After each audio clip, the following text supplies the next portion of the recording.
Oh, right. So I gotta wait for all of the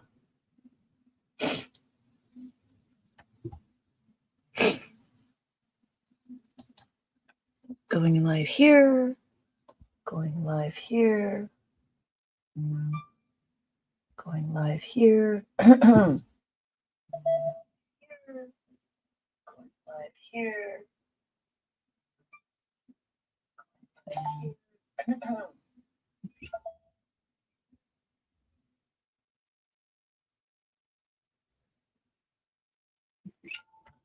Okay. Welcome everybody. Sorry, it's been a while. Just all my text messages and trying to be everywhere. Hi, my name is Lynette, and we are going to talk about abacus. And so that's the thing over there. And what we're going to do is we're going to understand how to read the abacus. Here is my teacher's abacus and my teacher's abacus. We're going to learn how to count when we understand that this is going to be my ones place. What does that mean? Well, just like how we write, we have 1, 2, 3, 4. Same thing. 1, 2, 3, 4. And then after 4, we have 5. Well, notice there's no more beads at the bottom, right? So what would be 5? 5 is always going to be the top bead. So the top beat is always 5, no matter what. So this is 5, this is 5, this is 5. These are all 5s. All of these are 5s. It doesn't matter. They're all 5s. What's after 5? We have 6. So we have 5, and then we have 6. After 6, we have 7. And notice that you can decompose. As you decompose, you have 5, 6, 7. Now I have 5 and 2. The children will be able to decompose, and you'll be able to see, and it's easier to read. So this would be 8. 5, 6, 7, 8. And then 9. 5, 6, 7, 8, 9. So again, this is 5 and 4. If you notice, we can actually do some pre-adding. So if I did this, this would be 6. And then the question would be, is there enough beads to add 1? Yes, there is. There's enough beads to add the 1. So then we continue. Okay, well, what's after 9? Well, after 9 is 10. We go to the next column just as we write. So when we are reading the abacus, we understand that this is our ones place. Because this is our ones place, this is our marker. This marker tells me my ones place. So I have a ones and there are tens. However, now I have no more room for the hundreds. Well, this is why the teacher's abacus is kind of cool, because we can actually move our indicator. Our indicator gets moved. So now this is the ones, and this is now the 10 or the hundreds. So we have our ones, tens, and hundreds. And again, if I move it again, we're now at the thousands. So looking at the abacus, we're able to mimic how we write. We have our ones, our tens, our hundreds, and our thousands. So let's go to the student abacus. This is my student abacus. And the reason why it's a student abacus is because, one, it's small. In comparison, it's small. This is a teacher's abacus, and it's meant to be looked in a classroom far away. However, this is a student's abacus, and student abacus is usually the same height, but it can be longer. What does that mean? Well, I do have others where this is a 13 column one. And this 13 column one, the reason why the difference between the two, the difference between the two is not because it's colorful and not colorful. The difference is just the length and the amount of columns in it. So if you notice, this one has 7 columns and then this one has 13 columns. So we have extra columns that we can build out our digits. Hey, Jesse, how's it going? It's been a while. All right. Let's see. Okay, so this is our 7 column abacus. This is our 13 column abacus. There's a longer one, and this is what we call the 23 column abacus. And again, it's the same concept. They're all the same, and they all work the same. It's just, depending on how big your digits are. This one actually is a cool one because there's a reset button. And this one is actually made out of bamboo. I've had this one for a lot longer. When I saw this, I'm like, oh, that's really cool. This one I got recently. They just started to do colorful abacus. For a very long time, they were single colored. But the single colored one is just as good when they're older, because this could be a little bit overwhelming. Excuse me. Sorry. Um, so let's take a look. Let's take a look at what we have. There we go. So it works just the same. Sorry. I thought I had it on Do Not Disturb. Okay. So here we are. Here's my abacus. So if you notice, it's a student abacus, and the student abacus. Hello, so far so good. Thanks for a little bit about the abacus. Yes, I hope we can bring in some new interest on the abacus. Oh, sorry. So here we are. This is my 13 column abacus, and then this is my 7 column abacus. With my 7 column abacus, they work exactly the same. It doesn't really matter. Now, the only difference is the amount of digits you can have. But I'm going to continue with this one just because it's nice and pretty and it's cute.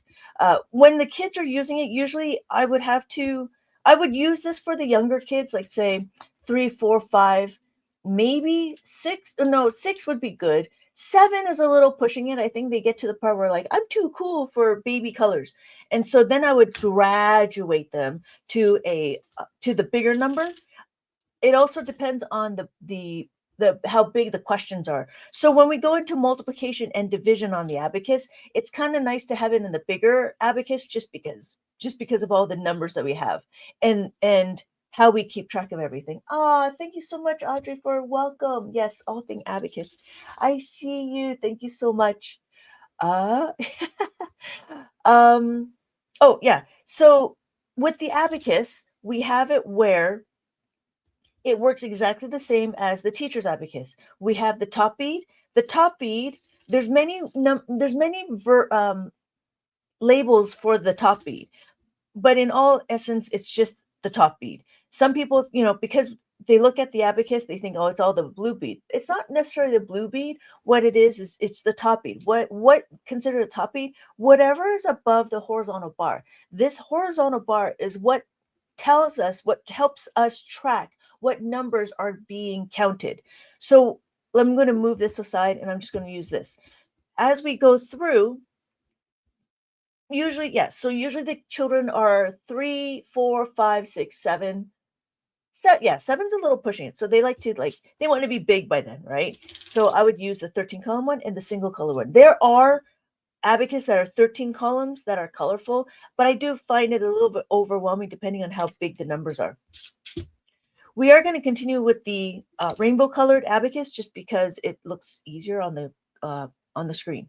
So we have the same thing. We have 1, 2, 3, 4. Notice that this is my horizontal bar. My horizontal bar is what tracks the beads that are being counted. As the beads are being connected, as they're touching the horizontal bar, we know that that's being tracked. Now, why am I here? I am here because there is an indicator. I don't know if you can see that. There's an indicator right here to show me that this will be my ones place. Now, why am I talking about ones place? I'm talking about the ones place because abacus, um, abacus mimics the way we write. When we look at it, here is the columns. Just as we write ones, we have our ones. We have our ones. We have 4. And then our tens, our hundreds, our thousands, and our 10,000. When we are looking at it, again, this is 4. And as I touch the top bead, anything above the horizontal bar, this is the top bead. So the top bead is 5. And then this is 6. This is 7. This is 8. And then this is 9. After 9, well, just as we write 10, we have our columns that tells us which column we're on. So this is the ones. Now we have our tens. So we have our 10 and then 11, 12, 13. Easy, simple to use, easy to understand. So here we have 13 and then 14. Again, there's 15, 16, 17, 18, 19. The first step is always to understand how to read the abacus. When we understand how to read the abacus, then we're able to do higher math, which is adding, subtraction, multiplication, and division. We can do depending on how much time we have. We can do multiplication and division. It all depends on how much time we have. But we're going to continue to learn how to count and read the abacus. So if I did this, we know this is 5, 6, 7. Abacus breaks down math into manageable chunks. So if you notice, what I said is 7. Then when I take it bigger picture, when I understand what's going on, then I can be like, oh, this is 700. So notice I have this indicator. This is my thousands indicator. This is the thousands indicator that will separate the numbers, just as we have a comma. So here, when we have our thousands, we have our comma. When we did this, this would be 4. This is 4,713, no, 19, because there's a 9 here and then there's a 1 here. We can make it to 29. So 4,729. This is fantastic. That helps students learn their numbers and advance their different operations. Your books are amazing and entertaining. Lynette makes learning fun. Thank you so much, Audrey. Thank you so much. I'm going to, you know what? I need to do this. Thank you so much. Oh, I appreciate you so much. I appreciate the compliment. So, noticing the abacus, what we do is we understand how the place values are. Now you're wondering, why am I here over at the ones place? I'm at the ones place because then we have our decimals. Notice the decimal does not take a place value. What it does, it sits between the two place values. We have the ones and the tenths. After the tenths is the hundreds. It's still the same if I decide to choose this to be my ones place. Then I would have to move everything over to match it up. And the only reason why I have this chart is so when everybody can see. But in actuality, I don't need it. Why? Because I know that if I choose this, like Pokemon, right? I choose you. I choose this dot. I choose this indicator. Um, this would be my ones. So I have my tens, my ones, my tenths, my hundredths, my thousands, and my 10,000s, and my 100,000s. So it's still the same. The difference is depending on where you're going to indicate, which indicator you're going to use. It's the same thing on the 13 column abacus. With a 13 column abacus, you can choose any of these indicators. It's up to you. It doesn't really matter. It's all about where you want your home to be.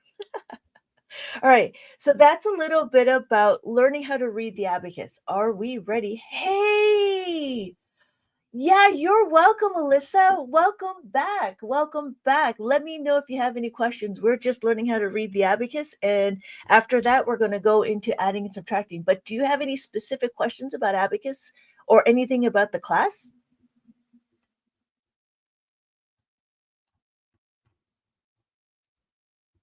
Okay. So we have our place value. So after our place value, that makes sense. Oh, yeah, right. And that's the interesting part. Like you can choose any indicator. So we have our ones, it would be here. In the 13 column one, I like to start in the middle. Oh, that's the other thing. The other thing we're going to do is I'm going to show this little not activity, but tool that will be part of the class. We could choose this one. This would be my ones, or we could choose this one. This would be my ones. And then all of this would be my decimals. And that's what that means. So all right. So if anybody wants to, where is, okay, right. Um, okay. So now what we're going to do is we're going to learn how to add on the abacus. The simplest thing to do is to understand why we're doing the simple addition. I mean, we already know how to read the abacus. That's what this book is for. This book was meant for children that are 3, 4, maybe 5 if they're having problems with understanding what their numbers are. The reason why was because I noticed in abacus we don't have activities for children to understand.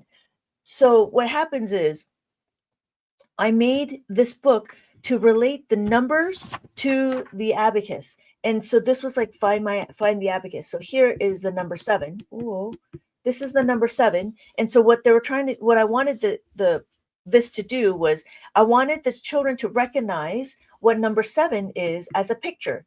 So that's the difference, right? The difference is, oh, sorry. The difference is because we have the physical, there's 3 stages, and that's what I talk about in one of my videos. Is that there's 3 stages in understanding math. There's the concrete version, there's the picture version, and then there's the abstract version, which is the number itself.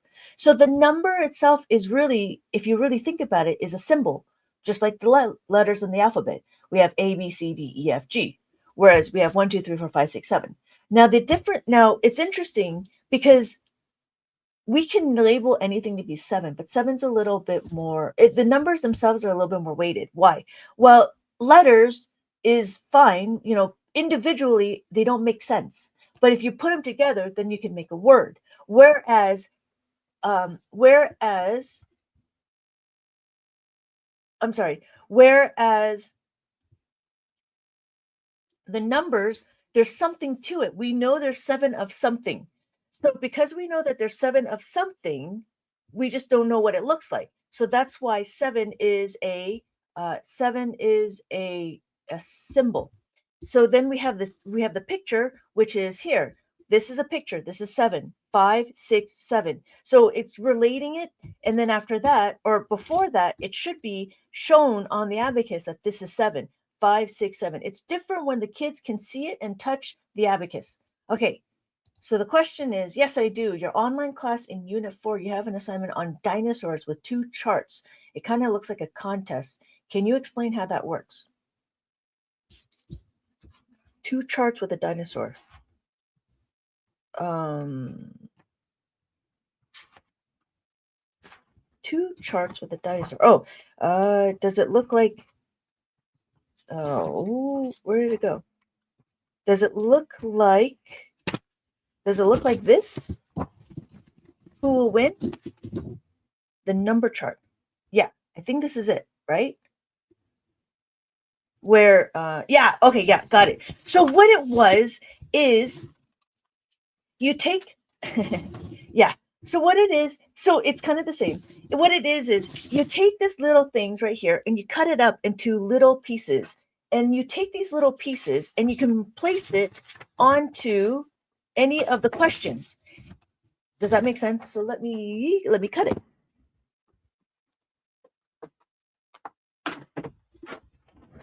So these are like, so one person takes, so for our example, one person takes the broccoli, and then the other person takes the pizza. So this is also an activity for your son to cut. The reason why is to get them to practice their cutting skills. That's all. As we cut, right, we have this. So I'm going to do 3 for right now. Okay, so 1, 2, 3. Okay, we take these, and then after that, there's many ways to do it. So here we can put in any one, and then we'll see who wins. So if I put one broccoli here, and then I put a pizza here, and then I'm just going to do this row. So if I put a pizza here, and then I put a pizza there, and then broccoli here, and then a broccoli here, then when you answer the question, you're going to get a number. So here I have 5. So I do 8, and then I take away the 3. So then my answer is 5. So I take the 5, and what I do is I will go to my answer sheet, to the number, and I draw and I color in 5. So this is to help, also relate to the number. So this is where the pizza is 5, and that's all that is. And then you see how many times the answer becomes, how big your answer can get. Does that make sense? So then if this was, I think this was like that, right? We had, the one would be pizza, and then again, I would color it in. So then this would be,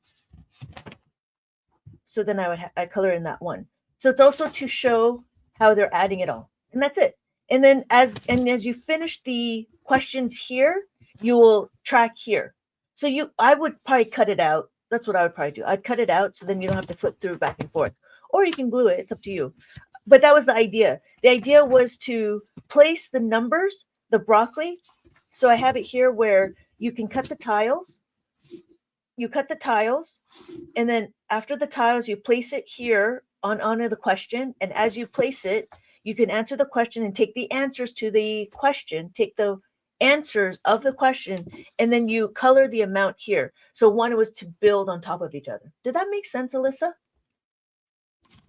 So that was the thing. And then trying to see. And then you can have multiple of these scoreboards. So if you wanted to do it again, then all they would have to do was do it again. And the combination will always be different. So it's not like I would be able to tell you the answer, if that makes sense. I hope it was okay. I hope that made sense. But I was trying to make it more interactive and fun. Oh, cool. You can use a snack bag Ziploc to reuse a tab. Yeah, that's true. That's true. I just have more stuff now. I have a lot of papers. Yeah. I hope it's fun for your child. I hope it's fun for your son. It was meant to my I know when I did it, my student enjoyed it. And so we started to just track it. And that was the thing, was just, getting him to just track it and tally. He really enjoyed the competition part about it. Who will win? So that's what I did. And you can do it with any of the questions, because I wanted to do is I wanted to make the I didn't want to make the questions too boring, especially at the age. So yeah, but yeah, that's what that means. And then there's a few of them that are the same. It's just a different question. Cool. Okay, so that's a little bit of the book. Well, what's going to happen is, so in the book, this is the preschool book, and this is where we would have in this is where we start learning how to do bead recognition. But once they understand how to read the beads, then they can go straight into adding and subtracting. So that's where but in this one, the preschool one, we also talk about the relationship of the numbers, like what comes before and what comes after. But that's not part of the introduction to abacus, because the kids are older, they already know what comes before and what comes after. So that's why we kind of skipped all of this part, because there's no point for them to remember that, because they should already know that. That's my assumption. But that's what the thing was. After they understand how to read the abacus, then they'll go into adding and subtracting right away. Now, the reason why the numbers are simple, and this also pay attention to, if you look, the numbers we look at is the add-in. So at the add-in, we do is what we understand what the add-in is, meaning we don't focus on the result. I mean, that was the activity was to focus on the result, but the way that the questions are split up, we focus on the add-in, and every add-in is different. Now, all we're doing, and it seems easy, but we're adults, but it seems easy, we're just moving this one bead. Some children actually have problems understanding that we're only moving this one bead. It doesn't matter if we're moving the yellow bead or the orange bead or the red bead. It's the same thing with the brown abacus. We know we're only moving the one bead. And the reason why I had it to say +1 thumb up is because I wanted them to practice their finger movement. So it's one thumb up. So hopefully your son will be doing the one thumb up. And then it's the same thing with the two. Again, these are different scenarios of how to add the one. When we did it, it was just understanding how to move the beads. And I slowly wanted to go through it, because if they go too fast and they'll be, oh, I know this already, then after a while, if they don't understand it, they'll get a little bit tripped up. So sometimes it's just nice to go through and say, okay, we have one, so we have one, and then two, we have two thumb up. So the way this was broken up for the introduction is that we talk about the add-ins. So one of the questions was, let's do 3 + 5. So one of the questions was, I remember doing some research in one of the videos that I was watching. They were really focused on the result, which is not what Abacus does. Abacus is all about the process. We understand what we're trying to add. What does that mean? So here we have 3.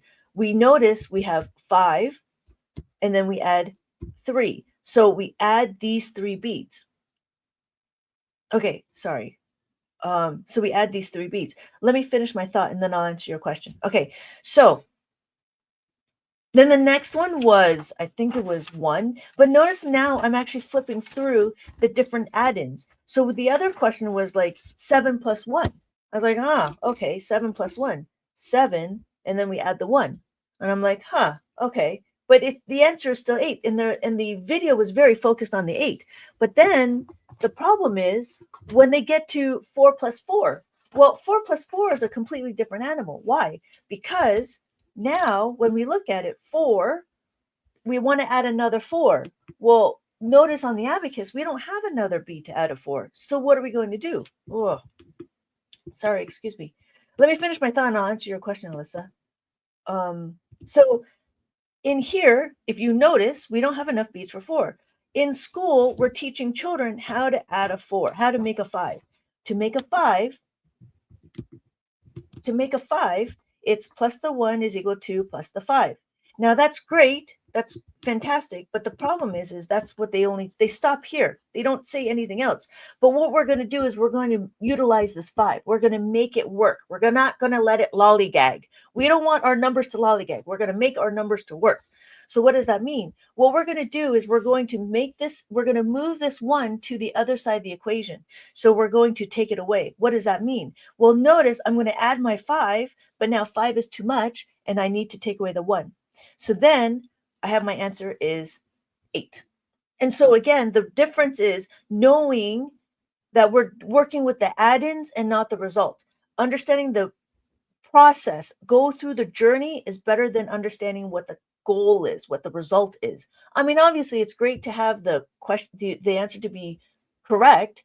And if it's not correct, then we have to go back to our process to see where we mistaken or we misstepped.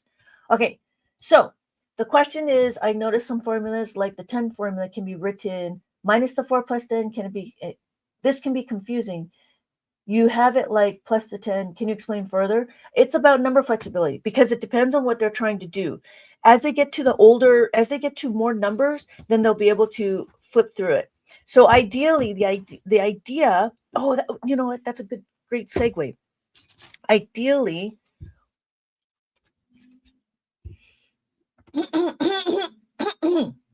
ideally, they should be able to see the both. Just like, why? Because it depends on what they're trying to do. When they get to the bigger numbers, they might need to take away the 4 first before they do the 10. And then when they get into the two-step equation, they need to be flexible on what they're trying to do, if that makes sense. So yes, if there is a plus 6, where's my plus 6? If there's a plus 6 and I said plus the 10 minus the 4, but then sometimes if I'm going to have a bigger number, right? So if I had plus 6, so if I did 999. When I do 999, sometimes we need to take away the 4 plus the 10. So sometimes it's better to take away the 4 first and then plus the 10. So plus the 10 is plus the 10 minus the 9. So sometimes depending on how big the number is and how big the two-step equation gets, we would need to be a little bit flexible. So it can be minus the 4 plus the 10, or it can be plus the 10 minus the 4. Did that make sense? It just depends on, like right now, I guess I should keep it the same, but then also understand that that is the same, if that made sense.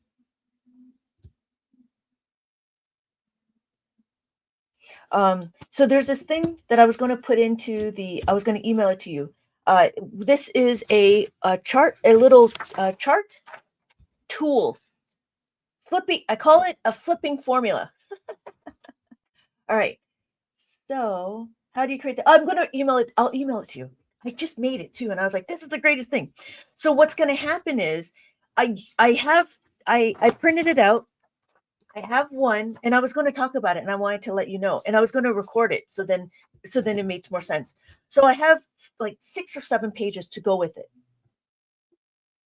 The first set is it says the same thing, right? And then the dots are where you cut. So as you cut, oh, oh, good. I'm so happy. Because I actually did one for my children when they were young, and I'm like, okay, well, how am I going to make it like printable? So I actually made it for my kids, and they liked it because it was one thing that they can like look at and remember, and it was giving, and they thought they were cheating, but I felt like it was good for them to be able to see and to flip. So if I want to plus the 7, and so I was like, okay, well, how am I going to make this into something that's printable? But this thing right here is about probably 11 years old. I made it out of scrap, wood, a scrap cardboard. But here's my print. And what I did was I had the same concept. You can use there's different variations. So there's one where there's a hole, and if you fold it, you won't see it. But then if you fold it, I gotta cut it. But if you fold it, then you'll be a +1, and then you flip it over, that will be the +10. There's this version. This one is single-sided, so if your printer cannot double print, so this is double printed. I'm sorry, here we are. This is double printed. So when we cut it, it will come out like this. It will come out like this. So I have the 5s and I have the 10s. Ah, thank you so much, Audrey.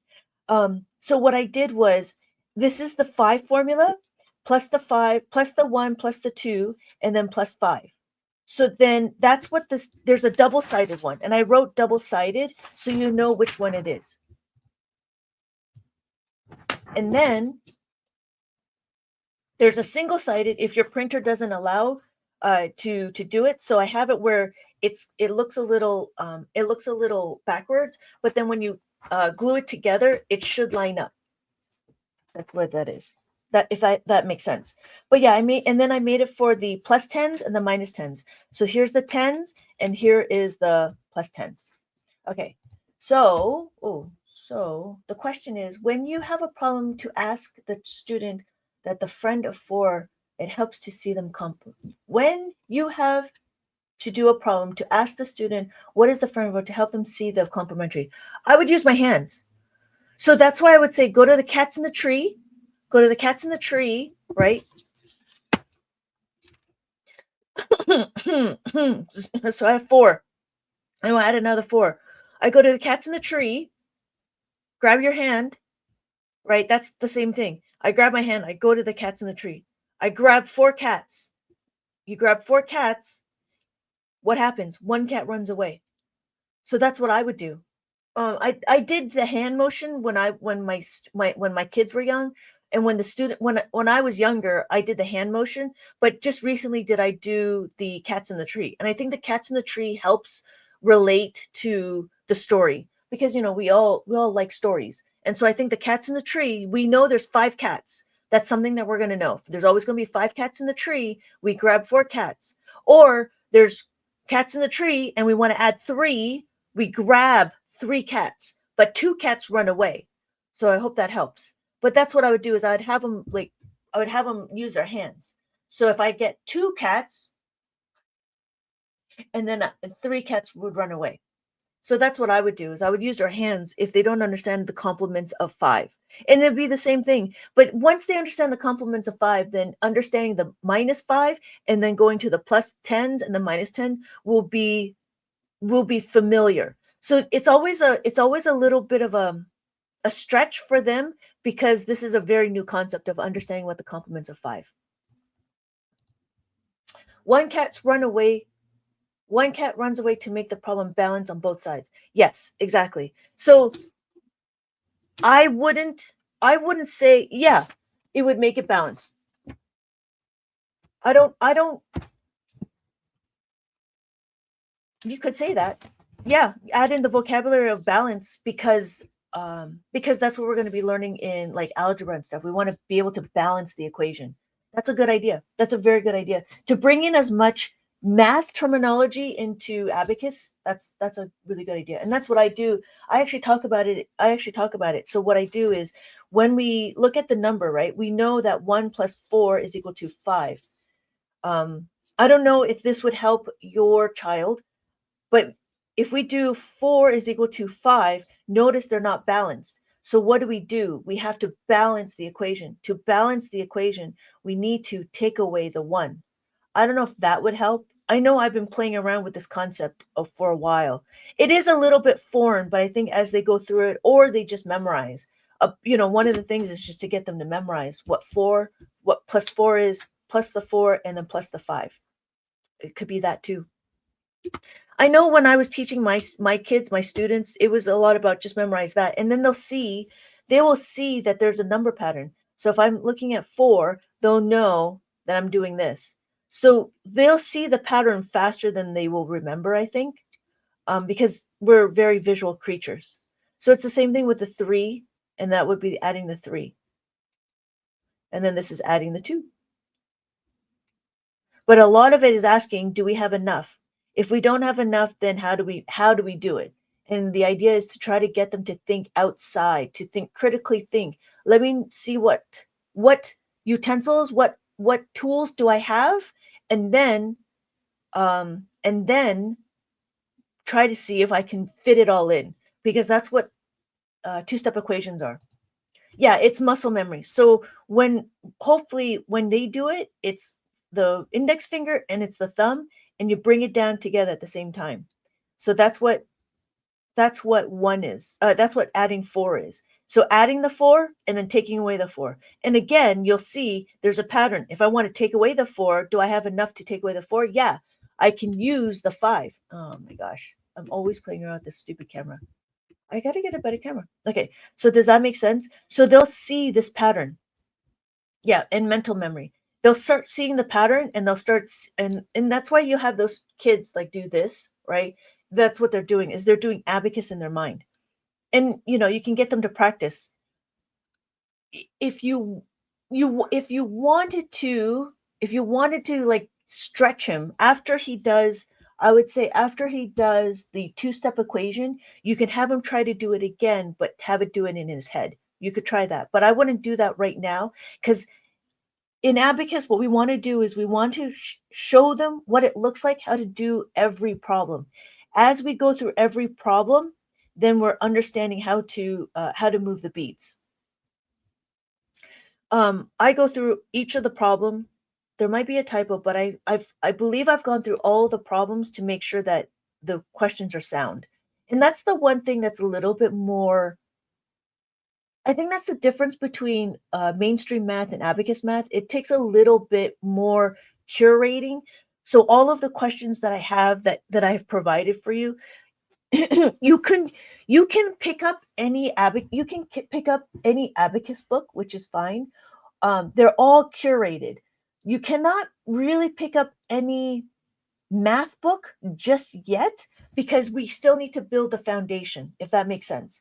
So that's why there's the specific ones like the plus 5 and the plus 10s, and then I'm still working on the minus 5s. But the reason why is because the questions are very specific and in particular. In school, all they use is the number lines.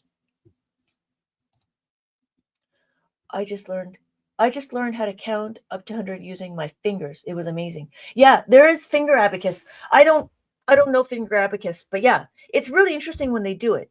And it's the same thing. I mean, it'd be the same thing for using the abacus, which is different than using the blocks. So with the abacus, with the blocks, this is a 10 block. So this is 1, 2, 3, 4, 5. This is 50. So on the abacus we would show 50. But it's pretty interesting, because I think, sorry, I'm like all over the place. I think you use the segments of your fingers, right? But then the problem is if you're only three fingers, and then you're stuck. Do you Here's a question, do they do toes? That's what I wonder. Um, I wonder if they use all their digits of their fingers, because then they can do toes. But then that would be like they would have to make sure that their toes is movable, flexible. But yeah, I was wondering I was wondering if you can give an example of conventional math way on paper, then the abacus addition with a two-step. Well, I'm sorry, with one digit and two div. Oh yeah, yeah. I've been doing. Yeah, we could do addition. We can even do new math in multiplication. Okay, so conventional way on paper, and then on. Oh, you know what? Sorry. Okay, so the first thing we can do is let's do um, 17 plus 3. So in conventional math, what they do is they do the ones first, and then they do the tens, which is fine. Which is fine. In mainstream math, right? So then we add the 10, and then we do the carryover. We have the 10, and then we do a carryover, and then we have 3, right? 1, 2, 3, and then we have 30. Okay. So now on the abacus is different because in abacus, what we do is we talk about it as a whole. What does that mean? So when I line it up, I do 17. So we can be focused on what we're trying to do. So the next thing we're going to do is we're going to add 13. Add the 1, add the 3. So the first thing we're going to do is add the 1. So all I need to do, because I'm focused on this 1, my question is, do I have enough to add 1? Yes. So all I'm going to do is add my 1. Now, what we do in Abacus is we like to have conversations with our numbers. We like to have conversations with our questions because I think that's helps what makes it more critical because we have problems. And when we have problems, we should talk about it and have a conversation. How you bet? All right.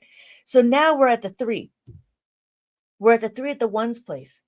When we're at the 3, my question is how can I add? Can I add 3? No, because I only have 2 beads left. How can I add the 3?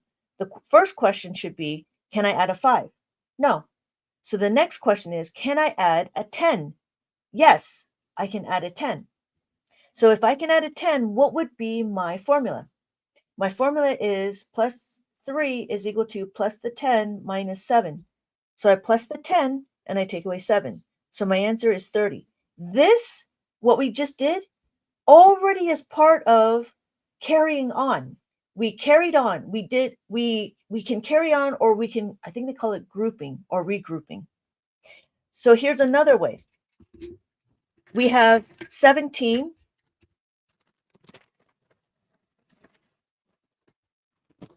I don't teach with blocks, so this is a little bit outside of my real house. 1, 2, 3, 4, 5, 6, 7. And then we have 3. And then what we do is we combine them together. But then what happens is they have to regroup. So when they regroup, what does that mean? They're grouping these. These are no longer going to be singles. They're going to be, so I have to take this and I have to exchange it for a block. So then I have 10 or 30. So that's another way they're using math manipulatives to show addition. Whereas in Abacus, we have formulas, but this builds critical thinking.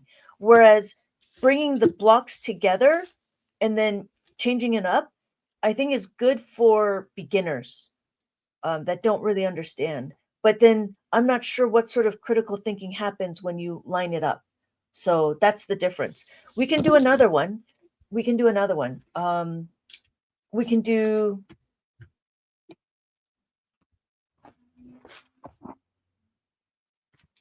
okay, we can do 18.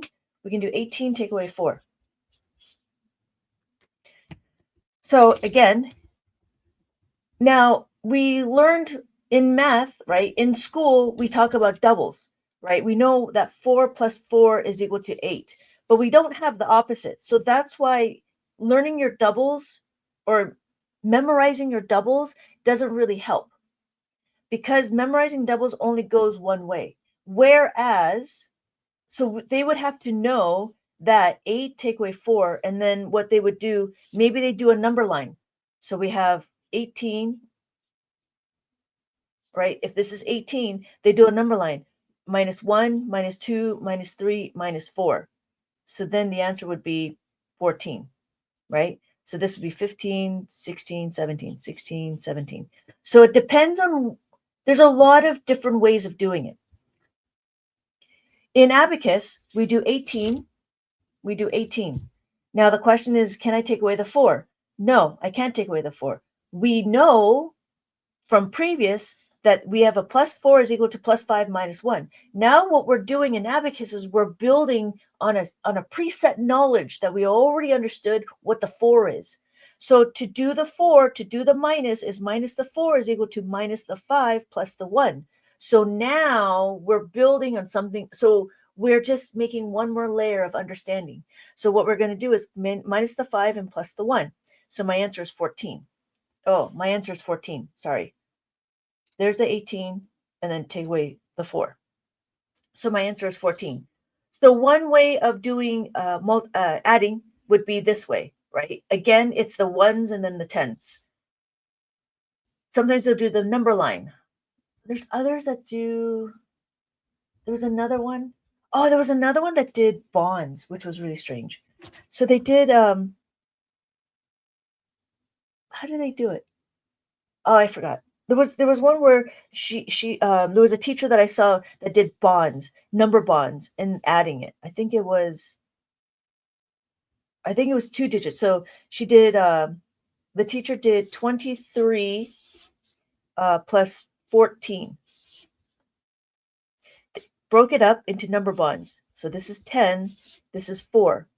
Then this is 20, this is 3. So this is one. This is another way, another strategy another person is doing. And so what we're trying to do is we're trying to add it together. So they add this together first to make 30, and then they add this together to make 7. And then they add these together to make 37. Oh, yeah, sorry. So there was a number bond way, and I'm like, okay, that's interesting. It's interesting. It is good to do fact families. Yes, yes, and that's why it's a little bit when they understand this part. So here on the abacus, we could do 23, 23, 23, 23.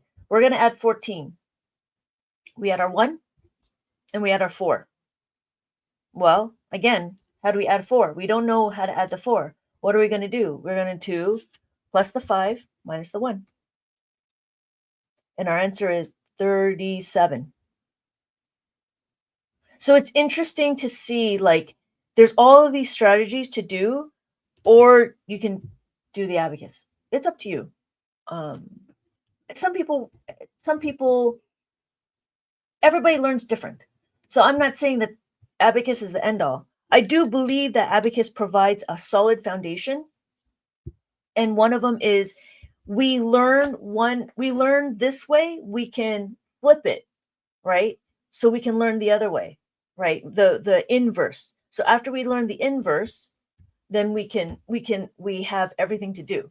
So why are we learning this? Well, when we get into the next one, once we learn, I think we talked about it, right? We talked about how now, I hope this made sense. Sorry, I'm like all over the place. When we do this is again strategy, but this strategy is still linking up symbols. They may or may not understand what 23 is. So that's why some people will talk about the blocks. So the blocks is like 23, and then this is 14. And then what happens? Then they combine them together. Then after they combine them together, then they have to regroup and see what they have. And the answer is 37. In Abacus, doing 2-digit numbers, you can add and subtract from the place value versus the mainstream math. In Abacus, when doing 2-digit numbers, you can add and subtract from the 10 place versus the mainstream math. I'm not understanding what that means. In Abacus, When we do the plus 10, it's already part of the fact family. It's already part of the formula. So it's interesting that we don't need to do this thing called carrying on or borrowing. We don't need to regroup because in the formula, that's what the plus 10 means. Ah, thank you, Heidi. Nice video. I love the split screen. Yeah. Thank you. Thank you. It's StreamYard. I really like StreamYard. The blocks are cumbersome. I did talk to a few teachers and they talked about how blocks are it's difficult to manage because the kids will throw them away, throw them, or they'll just they have to clean up. So that's why it's nice to have the abacus because it's kind of like it's easy and it's compact. So yeah, and it's I mean it's great to understand the individuals, but honestly, the human eye can only see five things. If not, then we're gonna have to start counting. Okay, 2, 4, 6, 8. So yeah, these are the blocks. I used the blocks for demonstration. All right. Um, yeah, it just seems a little cumbersome to do the two for to do double digits.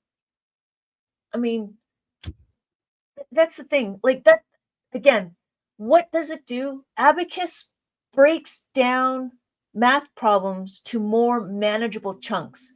And to me, doing 23 and then adding 1, I'm not looking at 14. I'm not looking at the 10. I'm looking at the 1. So when I look at the 1, the question is where am I going to put the 1? I'm going to put the 1 in the tens place.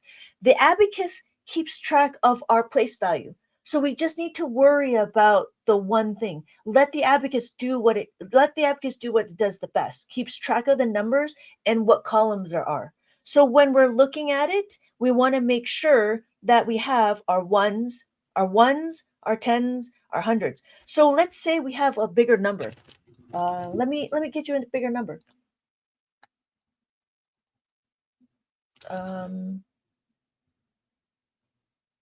okay, so here's a bigger number. This one's a little easy, but at least we understand what's going on.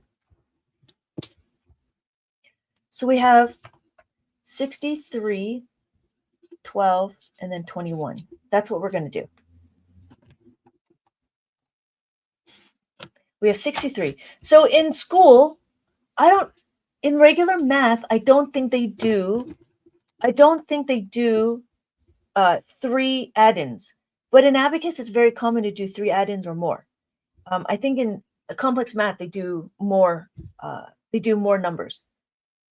Okay, so what's going to happen is we're not going to do it the mainstream way. What we're going to do is we're going to do the abacus way. So I'm going to take it and I'm going to match. I can match it. It doesn't matter, and it doesn't even matter if they're lined up because what we're doing is we're going to take the number as a whole. So we have 60. We have 3. Yeah, yeah. Okay, and then we add 2. I'm sorry, 12. We add 1. I'm only focusing on the 1 on the tens column, and then I have to do the 2. So now the question is how can I add the 2? I don't need to worry if my 2 is in the ones place or the hundreds place. I just need to remember if my 2 is what I'm going to be doing here, that's all I need to know. That's it. So if I add 2, then it's plus the 5 minus the 3. And then the next one is plus 21, plus 20, and then plus 1. So how we talk is how we mimic on the abacus. And again, I think that's why abacus is so beneficial because abacus helps you track where the numbers are, and we don't have to worry about like making sure that we um, line up our numbers correctly. So, so that is adding. Oh, our answer is 6, right? 96. Yeah. I mean, we can go into division, multiplication, division, but um, it's been interesting to go through the concepts with people with other people, and I do enjoy. Thank you so much, Alyssa, for commenting and having questions because I don't know what you know. You know what I mean? And it's hard because I've been doing abacus for so long that I kind of forget where everybody is, and understanding and trying to relate it to mainstream math has been one of the things that has been interesting for me. So I don't know if I say it in I don't in abacus, we don't talk about isolating the variable. We don't talk about substitution. We just know to do it. And that's the one thing I think that I don't know if that's lacking or if it's being not overwhelming. Because like in school in mainstream math, we have a lot of terminologies. We call them number sentences, we call them sister siblings, we call them all sorts of things. Or in abacus, we just call them formulas. That's it. We don't even call it inverse. We just call it minus. We say minus plus the 5 or minus the 5. If you go to other classes, they'll probably call it um, uh, small friends and big friends. Sometimes they even call the beads heaven beads and earth beads. Yeah, you could call them too. That's not a problem. It's up to you. But I think the difference between learning abacus and going mainstream is that abacus doesn't have the terminologies that mainstream does. And so that's what I'm trying to do is I'm trying to connect and I'm trying to popularize abacus because as we look 1, 2, 3, 4, it's easy to see and it's easy to understand how to move the abacus. So this is 5, we have 6, 7, 8, and then 9. And then after 9, we have 10. So we have 10. Again, we talk about how this is our place values. So we have our ones, our tens, our hundreds, our thousands, and our 10,000s. So, but yeah, I think where abacus shines is when there's more add-ins and the numbers are bigger and longer. But we have to go through the basics to understand. I mean, they seem elementary for us because we've memorized what 8 plus 2 is. I'm sorry, 8 plus 2. We've memorized that because we've seen it for so many times. But when the kids start going through it, they don't know it. That's why I think it's beneficial that they understand how do they all relate to each other. And as they relate to each other, it's easy to get them to go to bigger numbers because they can go really big. Like as I showed you, this one is the 23 column abacus, and with the 23 column abacus they use the whole abacus. So and then they do math competition. I do not push math competition, but there is abacus math competition. We tried, but my kids, they weren't we didn't we didn't spend hours on abacus because we had other things to do. I put them in soccer, I put them in swimming, I put them in other things. Baseball, we did baseball.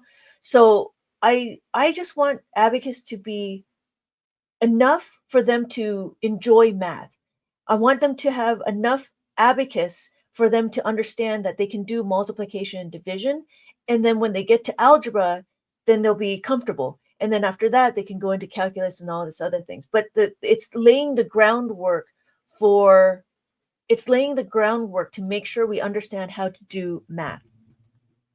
Abacus competition seems overwhelming. It was really overwhelming. It is really overwhelming. And they get to be like huge numbers. But it's like piano competitions. You have to practice. You got to practice like hours. I didn't want to spend hours on learning. I didn't want to spend hours on abacus. I wanted my kids to get a nice fuzzy feeling with the numbers and then get the fuzzy feeling with the numbers and then understand that it's not difficult. It's just they need to be solid in it. So, thank you, Audrey. I do have my books on Amazon. You just need to search for Lynette Young. Yeah, thank you. Um, but yeah, I will email this printout. It will be part of the class. As I build out more activities and more tools, you will see it. But I just did it like last night, and I wanted to have a video on it before I send it out to you. So, but I do appreciate. Thank you so much for liking the tool. I didn't think it was anything. But some of the people commented, and I was like, oh, I wonder how to make it printed. But again, the reason why I had it this way, so then they would try to remember, and the idea is to get them to understand and memorize. Okay. Okay. See you soon. Yeah, if that makes sense. Hey, Ethan, welcome back. But we're about done. It's already 10. I want to be cognizant of everybody's time, but thank you for joining me, Alyssa. Thank you again. Thank you, Heidi, and have a good day, Audrey. And I'm not sure if Jesse and Yvette's still around, but thank you for joining and see you later, Ethan. Alyssa, did you have any more questions before I sign off? I want to make sure I answer all your questions. And then, again, we'll do it again next week, next Thursday.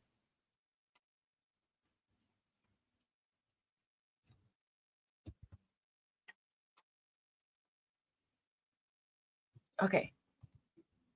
No, it's been great. Okay, fantastic. Fantastic. I'm still trying to continue on. I mean, it's I'm trying to get it all documented, and it's just been a little bit. But I do thank you, and I appreciate your patience, and I appreciate all of your comments and your questions.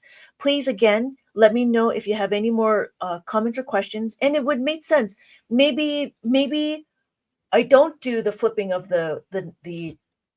I don't know. I think flipping the formulas still helps the kids to understand that it's flexible. That part is flexible. So let me marinate on that a little bit. Okay. So thank you again. I will see you next week.